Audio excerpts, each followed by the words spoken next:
সরকারি কর্মকর্তা কর্মচারীদের নির্ধারিত সময় অনুযায়ী অফিসে উপস্থিতির খবর জানতে এবার যাচ্ছি আমরা মৌলভীবাজারে। সেখান থেকে সরাসরি যুক্ত হচ্ছেন প্রতিনিধি বিকুল চক্রবর্তী। বিকুল, কেমন দেখছেন কর্মকর্তা কর্মচারীদের উপস্থিতি, বিস্তারিত জানান। আমি আজকে মৌলভীবাজারের শ্রীমঙ্গল উপজেলা নির্বাহী অফিসারের কার্যালয়ে এসেছি ঠিক সকাল 9টা বাজার 5 মিনিট আগে। তো এখানে মোটামুটি অনেকগুলো অফিস আমি ইতিমধ্যেই ঘুরেছি, দেখে এসেছি। এখানে মূল যে অফিসাররা আছেন, প্রশাসনিক কর্মকর্তা বা দাপ্তরিক কর্মকর্তারা প্রায় 70% উপস্থিত থাকলেও অধীনস্থ যারা সহকারী কম্পিউটার বা মুদ্রাক্ষরিক আছেন, হিসাব সহকারী আছেন, এরকম কিছু কর্মচারী কর্মকর্তার উপস্থিতি আমরা দেখেছি কম। ওনারা ঠিক 9টা 15-20-এ অনেকে ঢুকেছেন।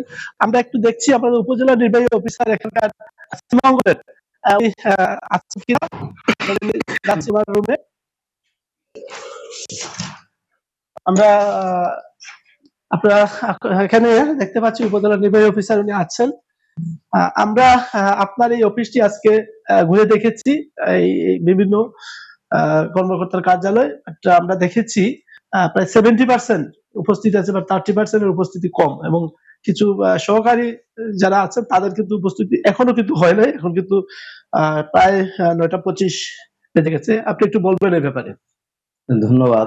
আমরা সরকারের মন্ত্রিপরিষদ বিভাগের নির্দেশনা পেয়েছি এবং সেই নির্দেশনা আমরা সংশ্লিষ্ট সকল দপ্তরে ইতিমধ্যে পৌঁছে দিয়েছি, এবং নির্দেশনা অনুযায়ী সকাল 9টা থেকে 9টা 40 পর্যন্ত নিজ নিজ অফিস কক্ষে অবস্থানের একটা বাধ্যবাধকতা রয়েছে।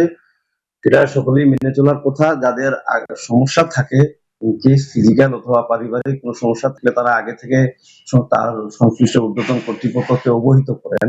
এর ব্যতিক্রম যদি কিছু হয় আপনার কাছ থেকে আমরা শুনলাম, আমরা খোঁজখবর নিচ্ছি, আমরা সেই অনুযায়ী ব্যবস্থা নিব ইনশাআল্লাহ। আমরা কথা বললাম উপজেলা নির্বাহী অফিসার জনাব ইসলাম উদ্দিনের সাথে। তিনি আমাদের যেটি বললেন যে এখানে উপস্থিতির যে বিষয়টি, এটি উনি যারা আসেননি এই ব্যাপারটা উনি দেখবেন, এবং সবাই যেন নিয়মিত অফিস করেন, এটি তার নির্দেশনা। তো মৌলভীবাজারের শ্রীমঙ্গল থেকে এই ছিল আমার কাছে সর্বশেষ তথ্য। বিকুল, আপনাকে ধন্যবাদ।